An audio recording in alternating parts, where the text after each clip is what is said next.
2 hours ago, the USS Boxer left San Diego Harbor. Cameras on the waterfront captured the departure.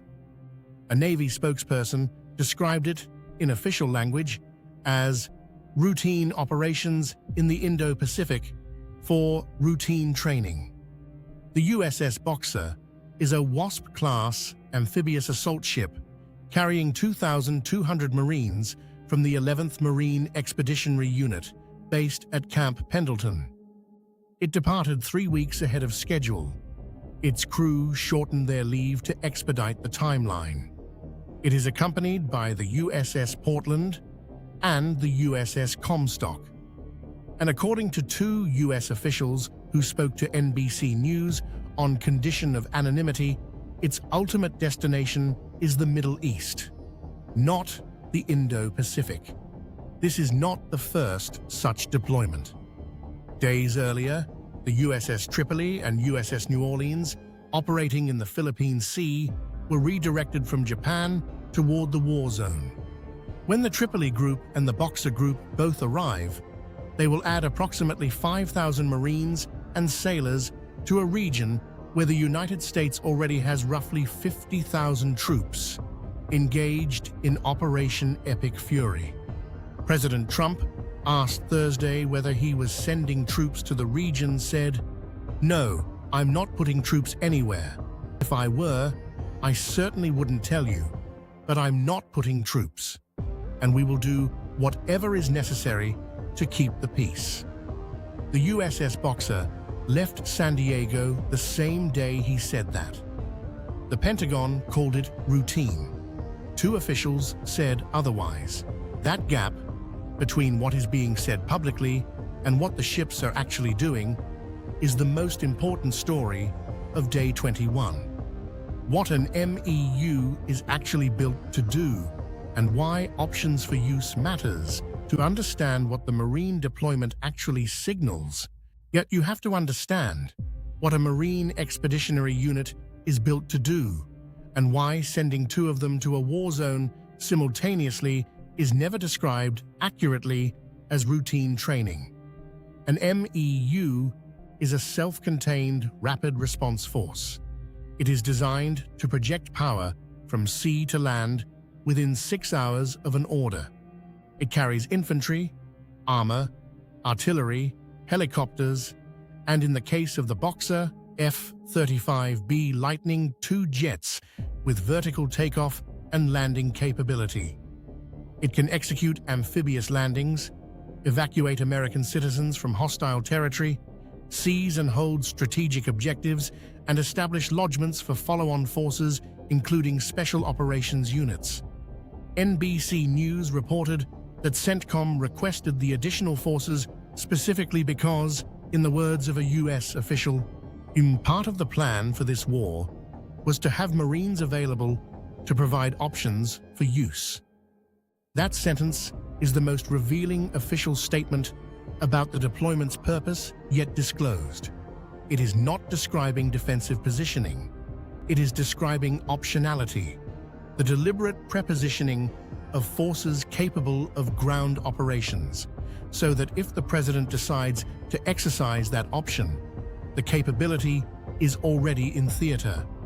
Reuters reported separately that the Trump administration has discussed sending ground forces to Iran's Kharg Island, the hub through which approximately 90% of Iran's oil exports flow. That discussion, combined with 2 MEUs now converging on the region, creates a picture that the official language of routine training does not support. Yet the USS Boxer carries hovercraft in its well deck, specifically designed for beach landings. Kharg Island sits in the Persian Gulf. The math is not complicated. The Ford is in Crete. The minesweepers are in Singapore. The Marines are coming. The deployment is happening against a backdrop of accelerating events that make the word routine increasingly difficult to sustain. The USS Gerald R. Ford, one of the 2 carrier strike groups that has anchored the air campaign against Iran, was withdrawn from the region last week after a fire aboard it. It is currently en route to Crete for repairs. Its absence creates a gap in U.S. naval strike capacity that the Boxer Group, with its F-35B complement, partially fills, but only partially. The Ford's air wing is a fundamentally different capability than an MEU's aviation assets. At the same time, two littoral combat ships, the USS Tulsa and USS Santa Barbara, have docked in Singapore.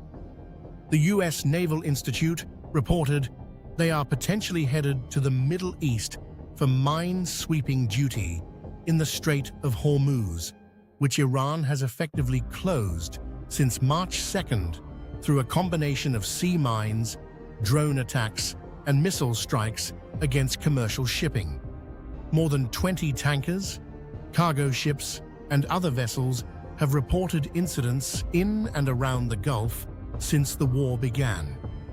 The combined picture: one carrier strike group in for repairs, two MEUs converging on the theater 3 weeks ahead of schedule, two mine-sweeping ships potentially heading to the Hormuz, and a CENTCOM that explicitly requested the Marine forces to provide options for use. These are not the movements of a force winding down. They are the movements of a force preparing to do something it has not yet done in 21 days of war. Netanyahu said publicly this week that a ground component will be required to finish the war. Trump said he is not putting troops anywhere. Two U.S. officials told NBC the Boxer is going to the Middle East. Someone is not saying what they mean, and the ships are the most reliable indicator of intent. The promise Trump made, and the ships that are testing it. There is a political dimension to the deployment gap that the official language is designed to manage, and that is failing to manage it. Trump ran for president in 2024 on an explicit promise not to entangle the United States in new Middle Eastern ground wars. That promise was one of his most repeated and most politically resonant commitments. A Quinnipiac poll released earlier this month showed 53% of Americans already oppose the Iran air campaign. The same poll found 77% expect it to result in a terrorist attack on U.S. soil. Ground troops would trigger a political reaction that the administration's current framing, precision air campaign, limited objectives, no occupation, is specifically designed to prevent. The routine Indo-Pacific training description of the Boxer's deployment is doing political work that its operational reality does not support. It is the kind of language that maintains plausible deniability up to the moment a decision is made. And that becomes instantly indefensible the moment Marines set foot on Iranian soil. And Stars and Stripes reported a separate concern that military analysts are raising quietly. The diversion of the 31st MEU from Japan to the Middle East creates a gap in Indo-Pacific readiness at a moment when tensions with China over Taiwan, the South China Sea, and the ongoing trade war remain elevated. Moving amphibious assets designed for Pacific contingencies into a Gulf theater simultaneously degrades the deterrence posture the United States maintains against a different adversary in a different ocean.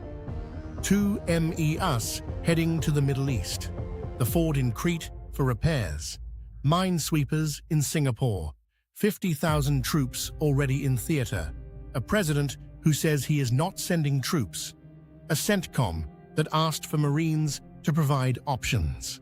The USS Boxer left San Diego this morning, and it will reach the Persian Gulf in approximately 3 weeks.